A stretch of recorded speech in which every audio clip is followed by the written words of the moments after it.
Hola Tania, ¿qué tal? Hola, profe, ¿qué tal? Bien, bien, ¿me escuchan bien? Sí, te escucho bien. Estoy nomás todavía por la calle, pero estoy contigo. Bueno, hoy vamos a desarrollar la unidad 9, la que trata sobre almacenamiento de productos y decisiones. En esta unidad tenemos 6 temas a desarrollar. Es un poquito largo la compilación que hice sobre estos temas. Entonces vamos a empezar seguidamente. Los temas que tenemos son necesidad de un sistema de almacenamiento, razones para el almacenamiento. Otro tema es funciones del sistema de almacenamiento, alternativas de almacenamiento, consideraciones del manejo de materiales, costos, tarifas, almacenamiento virtual. La necesidad de un sistema de almacenamiento. Cuando hablamos de sistema de almacenamiento, estamos ante un sinfín de posibilidades. Podemos necesitar sistemas de almacenaje de un almacén o empresa de logística. Pero también podemos necesitar almacenar documentación en una oficina, almacenar alimentos en hoteles o almacenar ropa en el sector textil y otros más. Encontrar la solución de almacenaje que mejor se adapte al material a almacenar es fundamental. No podemos hablar de todos los sistemas de almacenaje que existen en el mercado porque son prácticamente infinitos, pero sí podemos hablar de los más populares.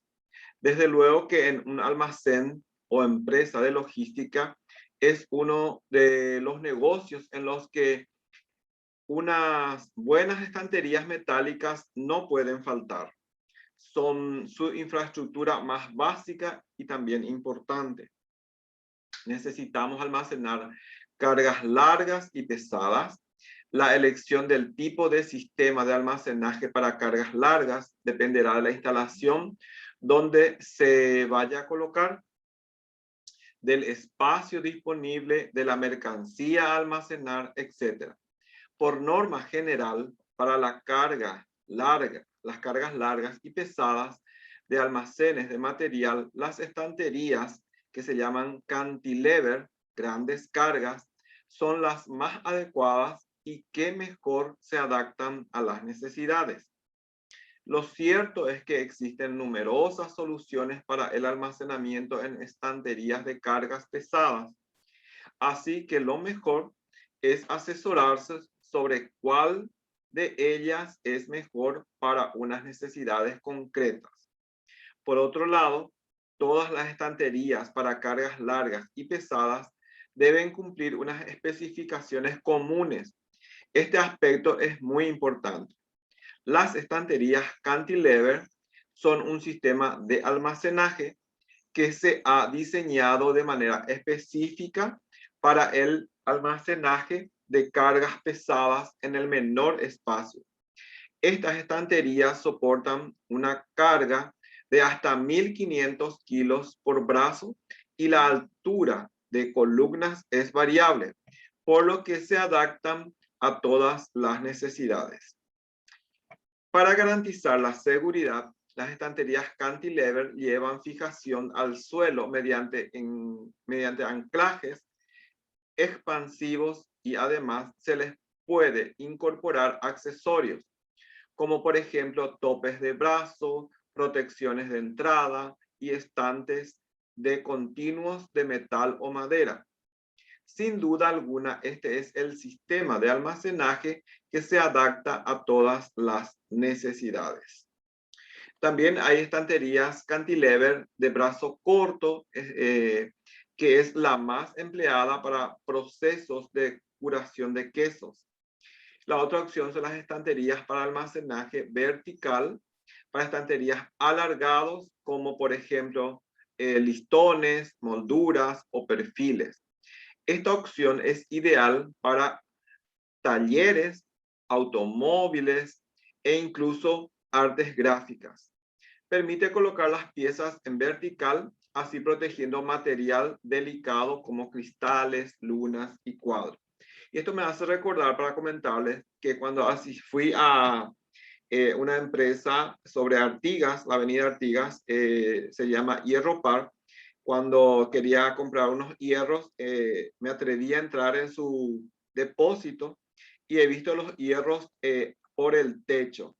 Tienen colgados por el techo y también con soportes que van al piso. Entonces son estanterías preparadas especialmente para que puedan soportar el peso de los hierros y mucho hierro hasta el techo. Impresionante cómo se han instalado. Entonces estas son las estanterías cantilever que también tenemos acá en Paraguay que se utilizan. Y también se maneja con ese sistema de estantería esta empresa que se llama Hierromac, que una de ellas que conozco está saliendo de Luque. Y es impresionante también la cantidad de hierros, porque ustedes saben que los hierros tienen mucho peso y el soporte de esas estanterías están totalmente calculadas. Supongo que lo hacen con cálculos de ingenieros, personas entendidas en metalúrgica. Y la pregunta ¿es necesario un sistema de almacenamiento? ¿Necesitan las empresas planificar el manejo de materiales, entendiendo que esto forma parte del sistema logístico? Estas son algunas de las preguntas que se ocurren a diario, ya que sigue viendo que muchas de las empresas siguen el método empírico para la toma de decisiones. Si la demanda de productos de una empresa se conociera con exactitud y los productos se suministraran instantáneamente para satisfacer la demanda, el almacenamiento no sería necesario. Pero la demanda puede pronosticarse con exactitud. Para una perfecta coordinación entre oferta y demanda, la producción tendría que poder responder en forma inmediata y la transportación tendría que ser perfectamente confiable, con un tiempo de retraso en las entregas igual a 0. Ninguna empresa puede lograr esto a un costo razonable. Por eso las empresas usan los inventarios para mejorar la coordinación entre la oferta y demanda y para bajar los costos generales. Las razones para el almacenamiento: existen 5 razones básicas por las que una compañía realiza actividades de almacenamiento. La primera, reducción de los costos de transporte, producción. El almacenamiento y el inventario asociado al mismo son 2 factores que generan nuevos gastos. Ese aumento de costos se presenta con la disminución de transporte y producción, ya que se mejora la eficiencia y ambos procesos. Ese proceso que es de transporte y producción. El otro punto razonable es coordinación entre el suministro y la demanda. Las compañías que tienen una producción de carácter estacional y una demanda racionalmente constante suelen tener problemas de coordinación entre demanda y suministro. La tercera que es precio de los productos. Aquellas mercancías y artículos que experimentan grandes variaciones en el precio de un periodo a otro pueden obligar a las compañías a hacer compras de los mismos por adelantado, de modo que se obtengan a precios más bajos, compensando así el costo de los almacenes necesarios para su mantenimiento. Y el cuarto punto de razón es apoyo al proceso de producción. El almacenamiento puede formar parte del proceso de producción. Los almacenes no solo sirven para guardar el producto, también para tener la mercancía libre de impuestos hasta el momento de su venta. Y el quinto razonamiento es apoyo al proceso de comercialización. La comercialización generalmente se ocupa de cuándo y cómo estará disponible en el mercado. Aquí, el almacenamiento se emplea para dar valor a un producto, de modo que si se almacena el mismo cerca del cliente, el tiempo de entrega, por ejemplo, disminuye. Esta mejora en el servicio al comprador puede producir un incremento de las ventas.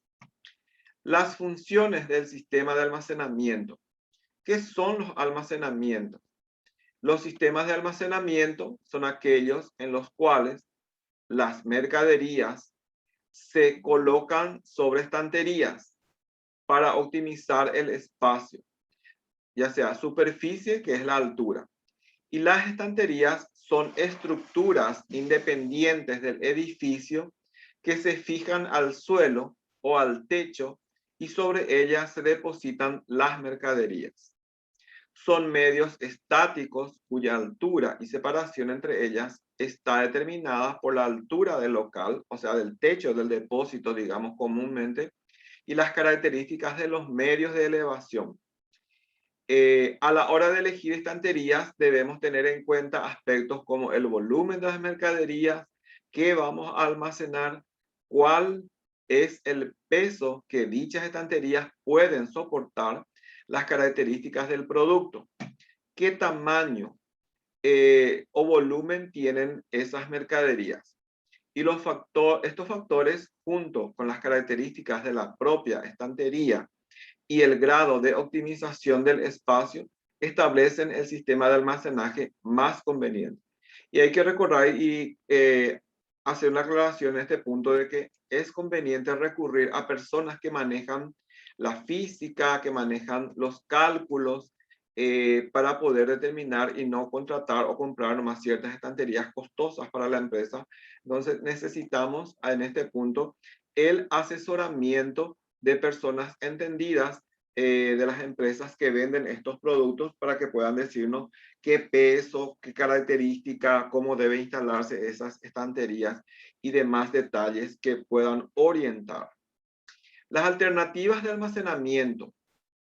El almacenamiento puede tener lugar bajo una serie de acuerdos financieros y legales. Son importantes 4 alternativas notables: la propiedad, renta, arrendamiento y almacenamiento en tránsito. Almacén en propiedad. Esta alternativa consiste en que la propia empresa disponga de un recinto propio destinado a almacenar sus productos. Y las ventajas es que el control total de las funciones de recepción, almacenamiento y expedición. Un mayor aprovechamiento del almacén con el objetivo de reducir el costo del almacenamiento. Y el personal, el equipo que manipula la existencia son especiales en los productos, ya que forman parte de la planilla de la empresa y los conocen perfectamente. Ahora vamos a pasar al tema de el siguiente tema, que son las alternativas de almacenamiento. Disponer de un almacén en las condiciones adecuadas supone una fuerte inversión y origina un coste de almacenamiento.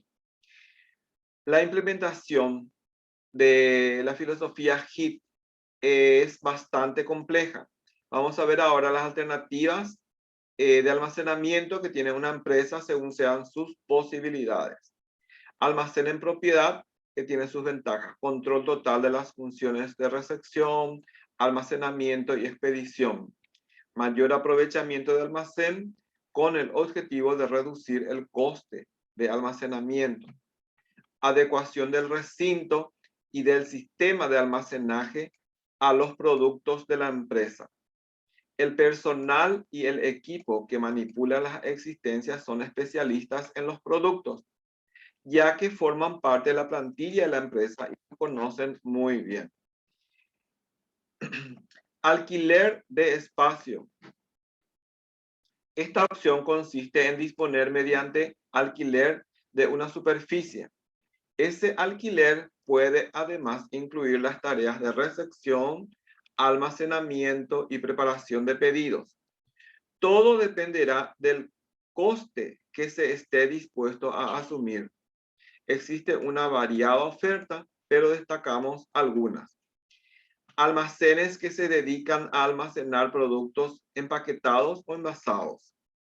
Conservación. Almacenes generales donde se almacena todo tipo de productos y de gran variedad. En estos no se requieren condiciones específicas. Las ventajas son: no se requiere una inversión, por lo que los costes que se generan están en función de la mercancía almacenada. El coste de almacenamiento se limita al espacio utilizado. Flexibilidad tanto en la ubicación de la empresa como en la localización del mercado, ya que no dependen de la situación del almacén. Entre los inconvenientes tenemos: los productos a almacenar se deberán adecuar a las características del almacén y no al revés. El personal del almacén es generalista, por lo que no es conocedor de los productos, y esto puede acarrear algunos problemas en el momento de la manipulación de los mismos. Tenemos acá también almacén en régimen de leasing. Si alguna vez escucharon lo que es un leasing, en nuestro país ya se ha implementado también, y esta es una tercera alternativa, que consiste en la construcción y adquisición de un almacén por parte de una empresa de leasing que posteriormente alquila a otra empresa. Y esta segunda empresa lo utiliza como almacén propio hasta una fecha acordada por ambas partes mediante un contrato. Después de esa fecha, puede adquirirlo, comprarlo como como su parte de sus bienes, o para que sea propietario de ese depósito que está estipulado con valores en el momento cuando se realiza ese contrato de alquiler. Y se llama valor residual. Al finalizar el contrato, se formaliza la operación de leasing. O sea, que el que estaba alquilando, en pocas palabras, la empresa o la persona que estaba alquilando ese depósito, después de varios años y según el contrato ya estipulado, puede quedarse con ese depósito tras algunos pagos adicionales que se pueda establecer de común acuerdo entre las partes. Es muy interesante ese tipo de alquiler. Consideraciones del manejo de materiales. Consiste en la determinación de manejo de materiales de una empresa. Se pretende conocer las distintas formas en que ha sido abordado el tema. Específicamente interesa destacar los énfasis y las prioridades en que ha sido tratado. La importancia de este conocimiento puede ayudar a entender el porqué del funcionamiento eficiente en las ramas de la manufactura, el almacenaje y la distribución. El manejo de materiales puede llegar a ser el problema de la producción, ya que agrega poco valor al producto. Consume una parte del presupuesto de manufactura. Este manejo de materiales incluye consideraciones de movimiento, lugar, tiempo, espacio, cantidad. El manejo de materiales debe asegurar que las partes, materias primas, material en proceso, productos terminados y suministros se desplacen periódicamente de un lugar a otro. Riesgos de un manejo ineficiente de materiales. Tenemos la sobreestadía. La sobreestadía es una cantidad de pago exigido por una demora. Esta sobreestadía es aplicada a las compañías si no cargan o descargan sus productos dentro de un periodo de tiempo determinado. Y eso ocurre muchas veces también a muchas empresas que suelo escuchar cuando alquilan un local que para tal fecha tenían que haber vaciado y para otra fecha tienen que volver a cargar o dependiendo de qué tipo de producto que pueda o que esté manipulando. Ocurre también eso acá en nuestro país. Y la empresa que estuvo alquilando tiene que pagar esa parte de esa diferencia de 1 o 2 días o más tiempo porque no está haciendo cumplimiento del contrato que se había firmado y en las cláusulas establecen ese tipo de responsabilidades que debe asumir la empresa que está utilizando ese depósito. Otro punto es el lento movimiento de los materiales por la planta. Si los materiales que se encuentran en la empresa se mueven con lentitud o si se encuentran provisionalmente almacenados durante mucho tiempo, pueden acumularse inventarios excesivos. Y esto nos lleva a un lento movimiento de materiales por la planta. O sea, tenemos exceso de materia prima, exceso de dinero invertido y que está parado ahí en el depósito y que no se está vendiendo. Eso ha ocurrido en estos 2 años. Es por eso que muchas empresas han ofrecido a precios más baratos. Pero a partir de este año, a mediados de este año, está ocurriendo otra vez lo contrario, porque están alzando todos sus precios y no sé, a mí particularmente no entiendo qué es lo que está ocurriendo, porque alzan los precios, no tienen otra vez muchas ventas y están paralizados otra vez la misma cosa. Entonces, no existe ese movimiento de esa circulación de dinero, de materiales, de materias primas, para que pueda haber un circulante mayor. Se vuelve a quedar otra vez bloqueado, diría, estancado, como se suele decir. Ahora, otro tema que tenemos es estas páginas son bastante largas, no voy a poder darle toda lectura por el tiempo que tenemos programado.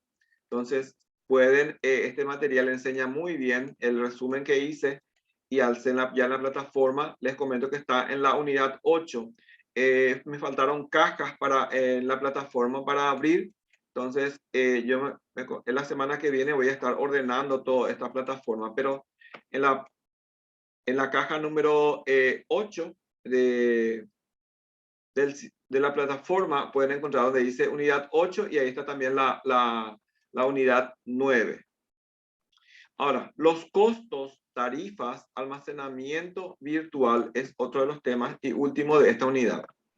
Los costos de almacenamiento o de posesión del stock incluyen todos los costos directamente relacionados con la titularidad de los inventarios, tales como costos financieros de las existencias, gastos de almacén, seguros, que también se paga por las materias primas, por el transporte y también por la estadía en ciertos lugares, deterioros, pérdidas, degradación de mercancía. Todo material almacenado genera determinados costos a los cuales denominaremos los costos de existencias dependen de 2 variables. La cantidad en existencia y tiempo. La permanencia en existencia y el tiempo de permanencia en existencia. Cuanto mayor es la cantidad y el tiempo de permanencia, tanto mayores serán los costos de existencia. El costo de existencia es la suma de los costos, el costo de almacenamiento y el costo del periodo. Tienen acá ustedes unas fórmulas que les pueden servir de ejemplo, pero en algunos casos van a tener que transformar dependiendo del material que se manipula. Estas fórmulas muchas veces no están adaptadas a nuestro país, entonces, pero les puede servir como ejemplo. Entonces esta parte no voy a profundizar, no me va a dar el tiempo.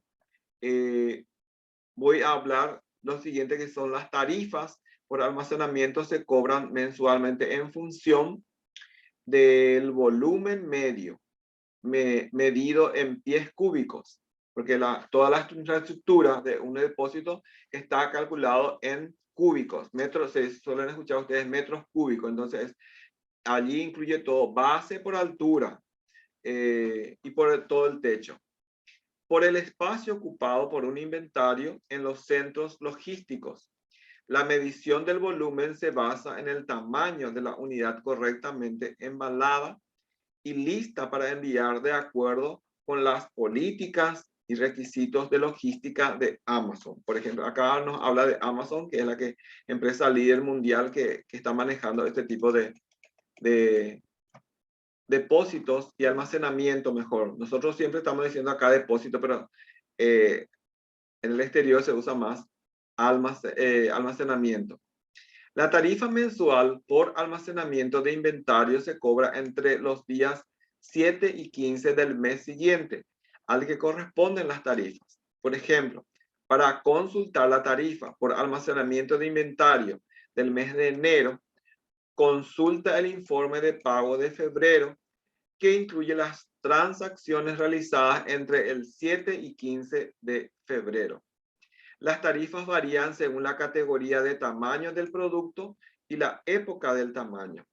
Si bien los productos de tamaño estándar son más pequeños que los productos de tamaño grande, requieren estanterías, cajones, bandejas y más complejos y caros.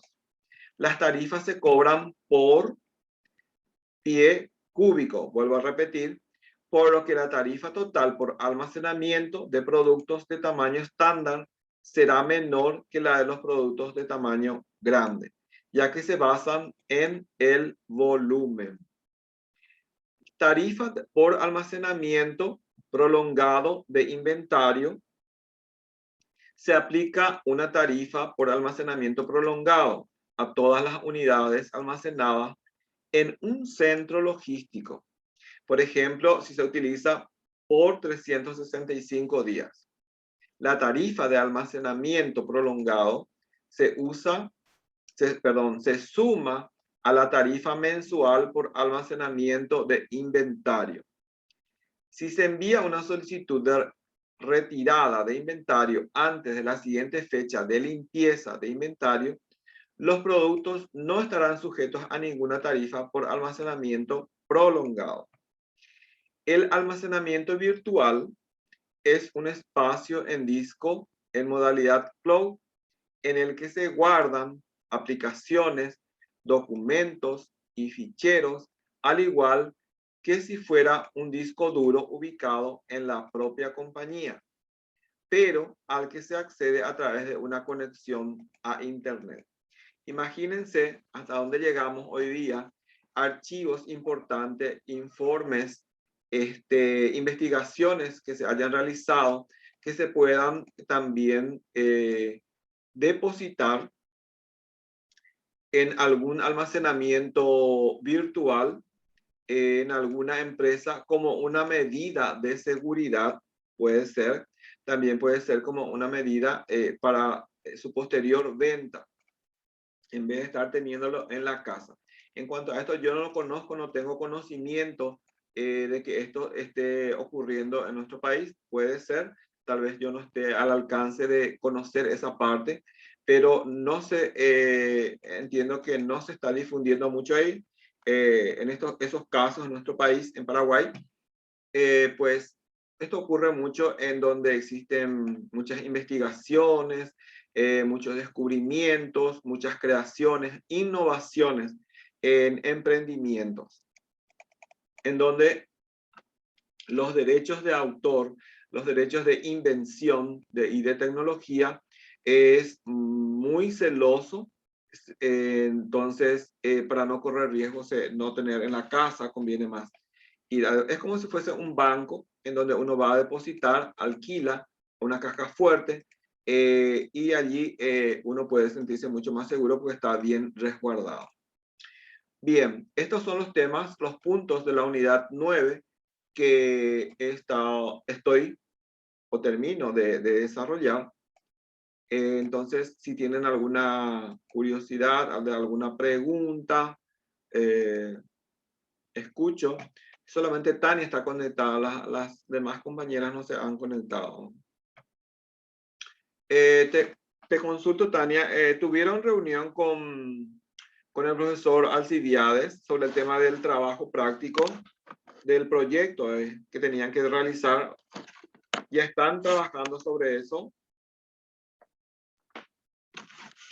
¿Me escuchás, por favor?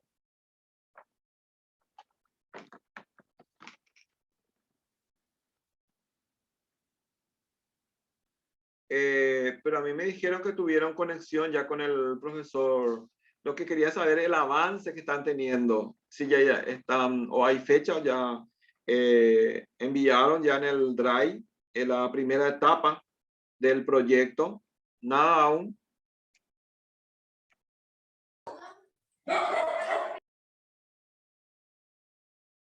Mañana en la mañana tenemos que hablar con el profe. En realidad todavía no coincidimos nunca. Y bueno, a mí me preocupa mucho porque para quienes trabajan puede llevar tiempo hacerlo y voy a volver a hablar, voy a mensajearle, ahora terminamos nuestra clase y voy a mensajearle cómo está el avance de ese trabajo. Pero les envió ya la primera etapa, la primera clase, no les envió nada.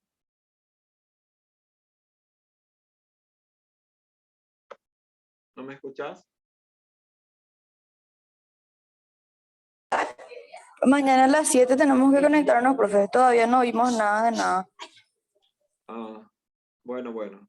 Está bien, Tania. Entonces, vamos a estar en contacto, cualquier cosa por WhatsApp. Si hay alguna consulta sobre el tema del trabajo. Y nuestra clase por hoy termina. Dios mediante. Volvemos. Tenemos la próxima clase el próximo viernes. El viernes 26 sería para desarrollar la unidad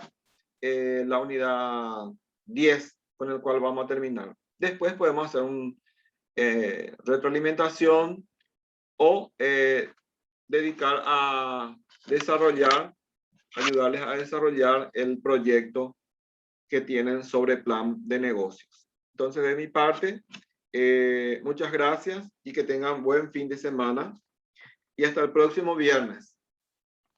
Igualmente, profe, te voy a informar mañana de lo que hablamos. Sí, por para favor, ver si podemos ver algo contigo. Sí, te voy a agradecer. Muchas Dale, gracias. profe, gracias. Chao. Chao.